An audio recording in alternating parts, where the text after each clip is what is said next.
Hello, hello, hello, and welcome to another episode of the Leadership Toolbox. My name is Galen Bingham, the leadership strategist, and I am just really passionate about helping leaders become more effective at whatever it is that they're doing. This is another fascinating opportunity to talk to leaders out there that are doing this thing for real. And I've got a very interesting and very passionate guest that I'm going to be introducing you to. Miss Sandra Barker-McIntosh is someone that I actually happened to meet on another show that I was doing. And, you know, the other show is really formatted to talk about something very specific. And she was doing a fantastic job on that show. And before it was over, I'm like, okay, I've got to get you on the Leadership Toolbox just to hear the things that she was talking about. This lady she's an MBA. She is an accountant. She's got 20 years in corporate America. She owns her own business around financial services and financial advice. And she just really is passionate about helping leaders and small business owners leverage the financial information that they have to make the best possible decisions that they can about their business. And then she's got a really interesting approach to what I call execution that really focuses you on those things that you determine to be really important. So I don't want to take too much away from her story because she does a much better job of explaining it than I do. But I do want to give you a sense for what this conversation is going to be about. If you've got anything that might be nagging at your attention, you absolutely need to put this on pause, take care of that, come back so that you can be engaged for this episode of the Leadership Toolbox. And with that, I'd like to introduce Miss Sandra Barker-McIntosh. Welcome to the show. Thank you, Galen, for having me. I'm excited to be on the Leadership Toolbox show. I'm excited. Well, welcome. Well, I'm excited to have you. Before we get into the conversation, where you're going to share some tools and some suggestions that you have for leaders to be more effective. Give me a little sense of your background. I know a little bit about your story, but if you could share with the audience your background, where you come from, kind of what was growing up what did growing up look like, and then how did you get into this space where you're leading other people, you're influencing lives, and you're influencing execution and performance. So, like you mentioned, I have over 20 years now in corporate America, but I am originally from Brooklyn, New York, and I was raised by my mom and my grandma, and they're from Guyana, South America. So I've just always had a desire, and I've always been pushed by my family members to lead and to really look at all of the opportunities and all of the situations I've been in and learn how to grow from that. So I think for me, very early on, it was instilled in me how important it is to have a voice and to use your voice and to, with all this education I have, put it to good use. And that served me pretty well, from different roles I've had to opportunities where I said, hey, well, this boss is gone and it needs to get done, so why not? I'll do it. So I've always had a can-do attitude, whatever it is. I consider myself a planner and organizer. It's like, don't tell me what you want to do, because I actually want to help you achieve your goals. So sometimes I'm guilty of my friends saying, well, I'm not ready to do that. Well, we talked about this for some time, so how do we make this happen? So I like the way you describe execution, because I think it's important to really go after what you want. So I've just really learned how to be intentional and develop ways to succeed in whatever it is I want to do. Wow. So that's a little bit. That's fantastic. And I can sense some of the same core principles. You know, one of the things that I'm fond of saying specifically to my coaching clients, but my friends will hear this as well. We're either Mhm. going to do it or stop talking about it. I Yes, really, sir. I really I don't like care that. which way we lean, but we're either going to do this or we're going to stop talking about it. So I totally agree. fantastic. So you talked about kind of coming up, your parents, your Mhm. family, kind Yes. of there was this expectation, there Yes, was sir. this encouragement to take the lead that had to be kind of scary, I think, for a young child to follow that urging. Tell me a little bit more about some of those early childhood experiences where you were part of the crowd but expected Mhm. to kind of go out front and direct and organize. Was it scary or was it natural for you? So I think it was innate. It was natural. I always, even with my cousins, and I have I think it's about 17 of us. And so I, at a very early age, I wanted to be the boss. I wanted to say, well, let's do this. Let's play hopscotch today. Yesterday we did, I don't know, red light, green light. Think I'm showing my age, huh? But it was just, I always wanted to make a decision. Mm, So if I wasn't hesitant to say, well, let's go do this today, even when maybe we shouldn't have done it, right? But I was going to definitely have my way be heard. And sometimes they would comply. And then, of course, it's like, well, you're being kind of bossy, Sandra. But I always wanted to make sure I know what I'm doing and have that control. gotcha, So, gotcha. Well, one of the things that we've talked about on other shows with other mhm, leaders is this hesitancy to take responsibility for those decisions. A lot of times it's easy to make the call, yeah, sometimes not, but yeah. oftentimes it's easy to make the call. But then uh, when the end result comes in, Mhm. sometimes people are hesitant to take responsibility. So tell me about some times when you had to take some responsibility for things that maybe didn't turn out quite right, or Mhm. you had to kind of manage that when things did work. So, one of the very recent experiences I can draw from is um, uh, software implementation. And so that was one of the challenging things I've had to face recently because with having an implementation project, one of the main things you have to make sure you have all the key players. And in this particular situation, I didn't necessarily have all the key players. So the Mm. project's already beginning, and I'm calling people up maybe 2, 3 months in saying, we actually need you. I'm sorry you weren't invited initially, but it is imperative that we have your input, that you are engaged. We need your help. And sometimes that's hard for an employee to understand or even buy into when they feel like, okay, well, I was invited in the beginning, so why am I really needed? So it's a lot of work sometimes to have that change in mindset, and then you as a manager understanding that you are there to influence, right? Mhm. So it's how am I going to leverage what I know needs to get done, but then also be empathetic to this employee's concerns and the way they learn and the way they handle change, right? Because as you know, people handle change differently. So it's been a tough situation to be in. And you talk about teams that are all over the world. Canada team, they don't have certain things, they handle things different ways. So Mm. just understanding the lay of what's expected and being there for the team and showing them how much you care, letting them know. I think it's important to be authentic too. So letting them know that you do care and you could see how they would be frustrated, but you also want to show them like you get to be a part of this enterprise wide solution. Mm. You get to be one of the architects of this. That to me is pretty exciting. Wouldn't you like to come on this ride?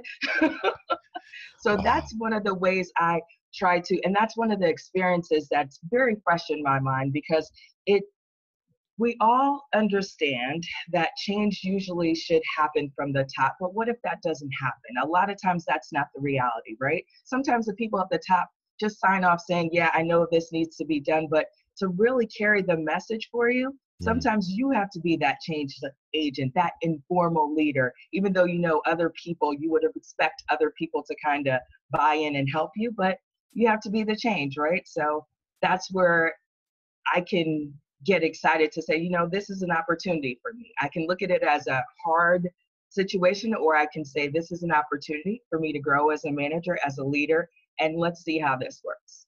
wow, there was just so much in what you just Mhm. shared, and I hope the audience picked up the fact that you've got to have flexibility.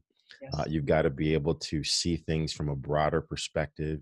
Mhm. You've got to be part cheerleader as well as part psychologist, Ooh, as well as a visionary. And yes. then something that I know that you're really, really passionate about. You have to have an eye for execution. My background is sales leadership, sales training, and I was always fond of saying nobody eats unless somebody kills something, because that really gets to the fact that you could have the greatest strategy, but if you're Yes. not executing against that strategy, then the time we spent developing it was actually a waste of time. Uh, Yes. so one of the things that you talked about on this other show that we were on was this idea that I put into the category of execution. I thought it was a very, very focused, very, very unique approach to actually getting things done.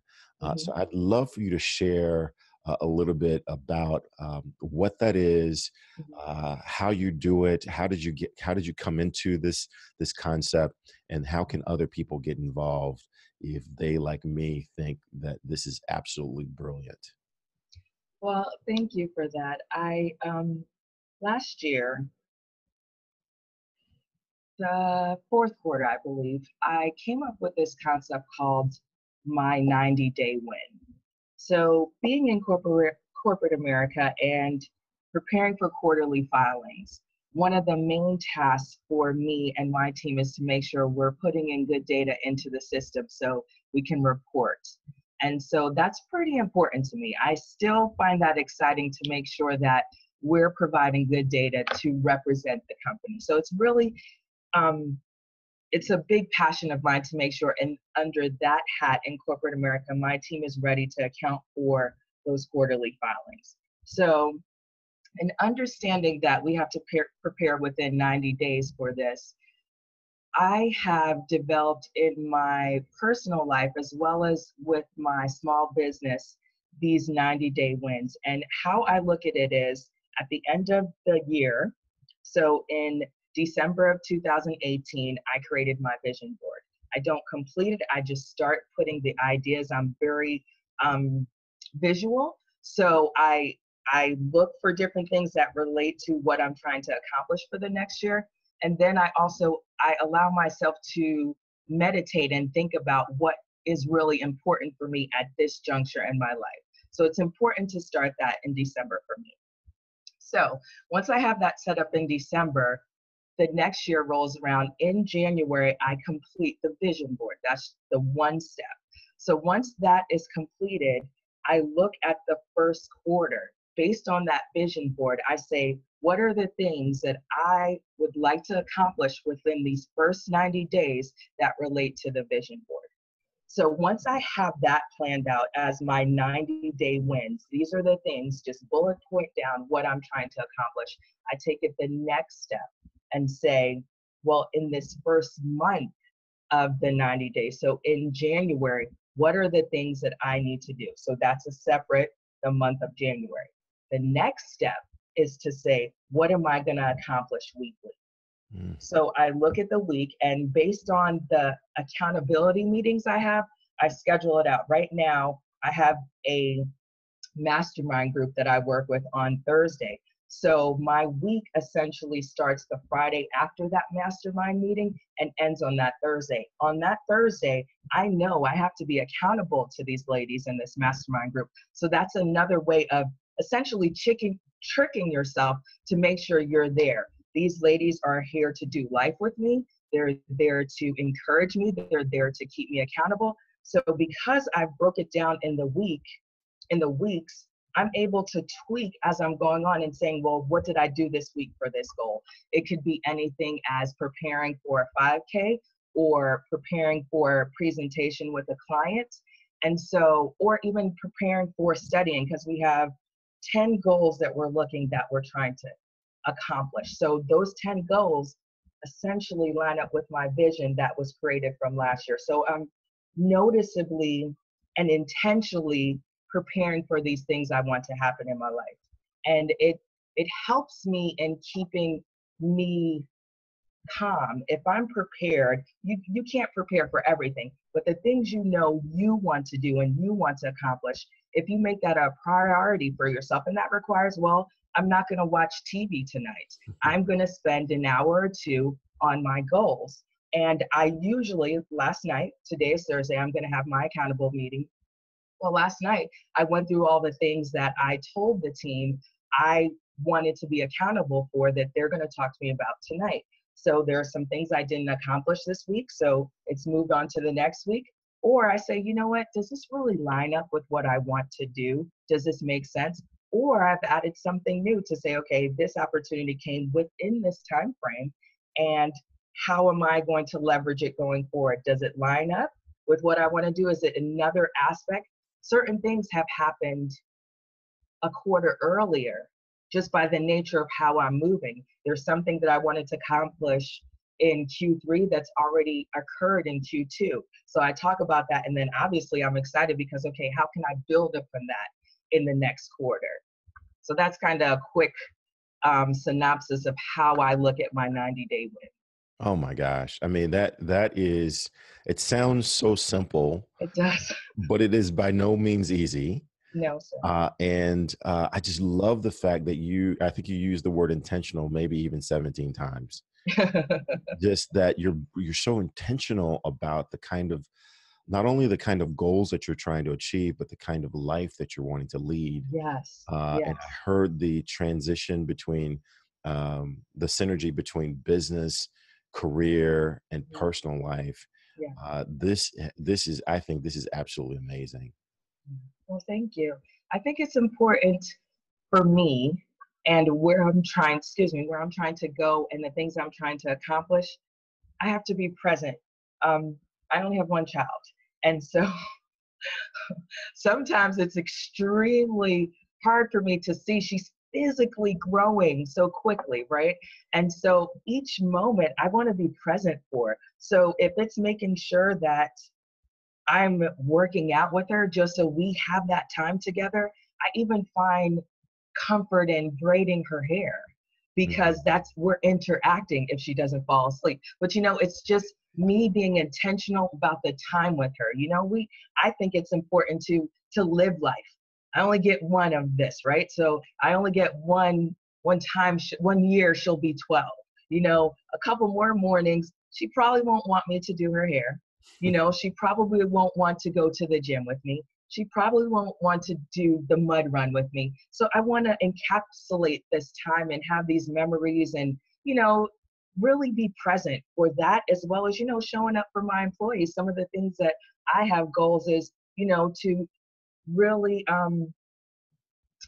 train the next me in this position. That's how I gauge how I'm doing as a manager, to have an opportunity to grow and develop that employee. So just really thinking about what I want. And it helps me not to be frustrated because I believe certain things I can't control. If I'm putting that effort into lining it out and understanding what it takes, and say, okay, I just had to do mid-year reviews, talk about different things that we're going to work on to get you to that talented, skilled level. Right now you're at skilled, right? So how can we meet these little wins within this time frame? And that's, in my mind, I'm thinking, okay, well, in the next 3 months, I'm going to reach out to this employee and I'm going to look and I'm going to make notes to say, okay, I see she's done this. I see we're struggling in this area. How can I help her? And it could be something simple as, I'd like you to take an advanced Excel course so you can manipulate the data quickly. So you don't have to spend so much time looking at this, VLOOKUPs and pivots. These will help your job move quicker, or I'm working on a reconciliation between subledgers so I can pass it down to the team. So I have to make sure it's clear and it's concise and they know how to pull the data. So in every aspect, like you said, I'm putting in the work. I'm taking the time to think about how we can execute. Fantastic, fantastic. There are. Thank you. This was I think I mentioned before. This is a master class in Uh, execution. This was absolutely outstanding. Are there other tools that you would suggest or concepts that you believe are at the core of being an effective leader?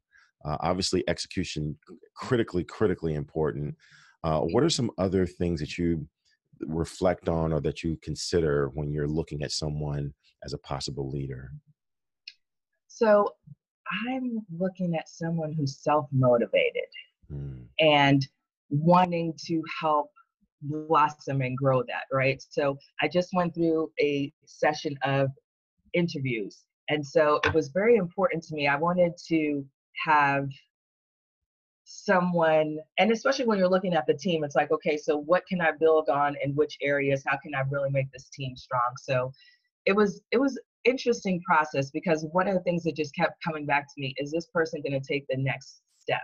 Is this person able to connect the dots to understand the downstream implications, to make sure they can communicate, they have the customer service skills required for this particular position.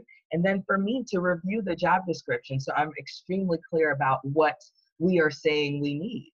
mhm, And so it's always thinking about ways you can help the team move forward, always understanding, okay, this person is better suited for this type of opportunity. One of my employees is really strong with the customer service end. So I want to make sure they can grow in that and see different ways they can look at internal requests as those are their customers too, right? So I just look at it as I have to be teachable. I have to always be learning. And then I have to be seeking out the best in the people that I support and that I manage. And it's very, very important. I said this before that they're self motivated because sometimes you have to do things that you really don't believe you should do that maybe belongs to, I call another group that we work with a lot, our cousins, but our cousins are so busy, they aren't as organized as we are.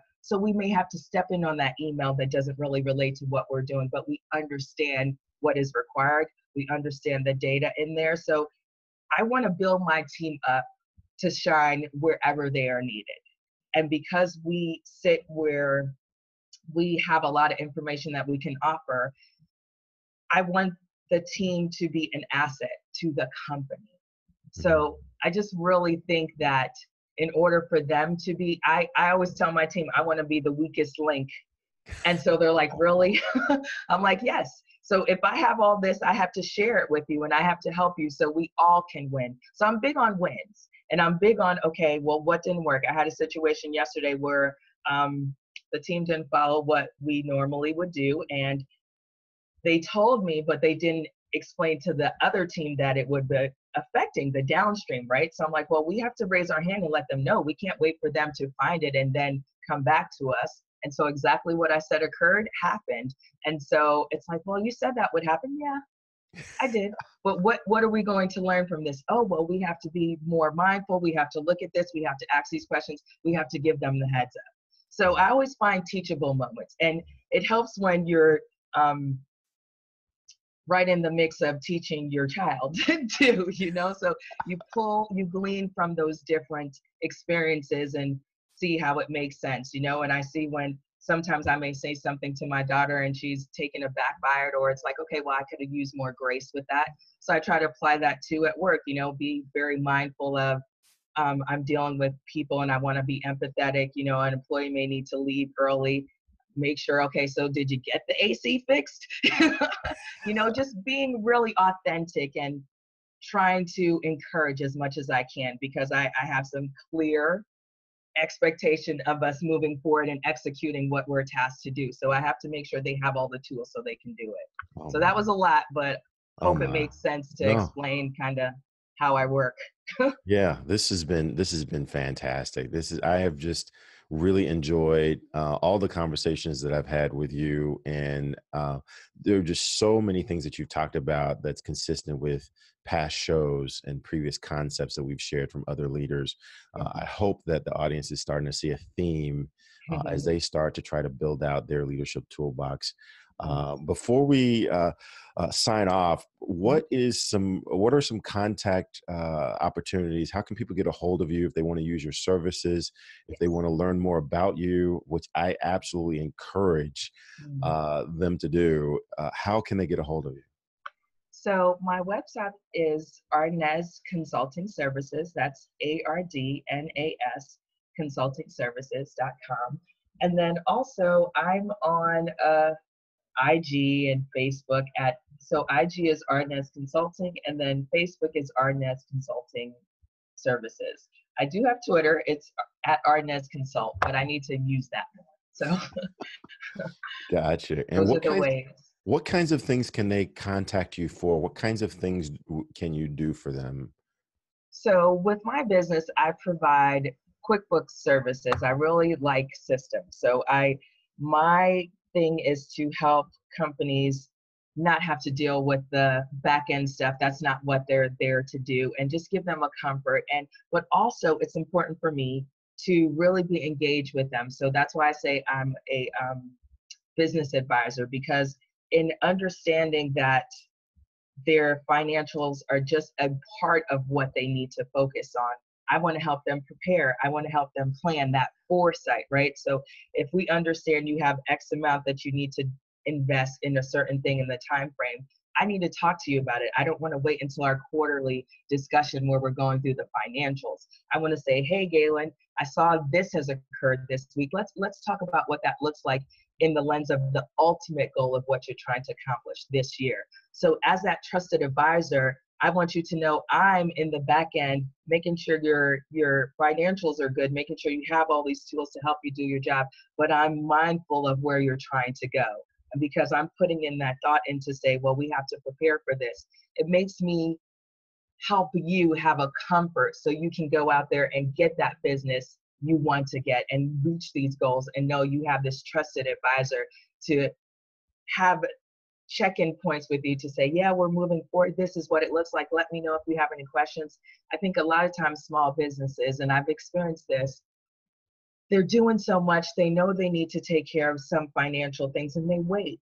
And sometimes that wait could be a detriment to them. You know, you think about taxes, you think about other things they need to prepare for, and then it becomes such a burden at the end of the year. And so many people complain like, oh, I'm so bad. Well, let's help you get a comfort for that. So just like I like to plan, I like to encourage them to plan as well. So then that's not a concern you have. You have these other concerns, but you know someone's there to help you to say, hey, we got this. I can look at this. Sometimes a client who's very self-sufficient, they get really busy. They have a certain season where they have stuff going on. That's where I can go into your system and say, okay, well, I've cleared all that. Here's your cash flow. You don't have to worry about this. I saw you have these expenses in there that you normally would take care of. Let's get this quickly updated. Here you go. This is what your picture looks like today. So it's important to me as I work to help them with their finances, also give them a comfort, give them a just that assurance that they don't have to worry. That end of year is not going to be crazy for them. And they're definitely not going to use shoe boxes anymore, right? Like we've evolved. You don't have to do that. That is not the way to do it. We have some really great tools. You can take a picture, get it sent, and move on with your life, right? So that's what I want to give them and like to do to give them a comfort. It's amazing when that light bulb goes up. It's like, oh, that's pretty easy. Yes, it is. Don't drive yourself crazy. I want you to go get that deal you've been working on, you know? So, Fantastic, fantastic. Well, I mean, you guys have it. I mean, this has been an amazing conversation. If you are a small business owner, if you are a leader, if you have an organization or a group of people, or if you just want to talk to other smart folks, you absolutely need to contact Sandra Barker-McIntosh. This has been an incredible conversation. Thank you so much for joining me and for talking to our leaders. As I said before, part of this show is for me to help leaders be more effective at whatever it is that they're trying to do. Yes. Another part of the show is I love just showing off the smart people that I come in contact with Oh, in, thank in, you. in the rounds that I run in. So thank you so much. And to our audience, this has been Galen Bingham, the leadership strategist. Thank you for listening to and watching another episode of the Leadership Toolbox. I believe that every success and every failure begins and ends with leadership. And I also believe that everyone is designed to be the greatest in the world at something. And therefore, your life's mission is to find your thing so that you can get on with celebrating being the greatest in the world. This has been Galen Bingham. Until next time, take care.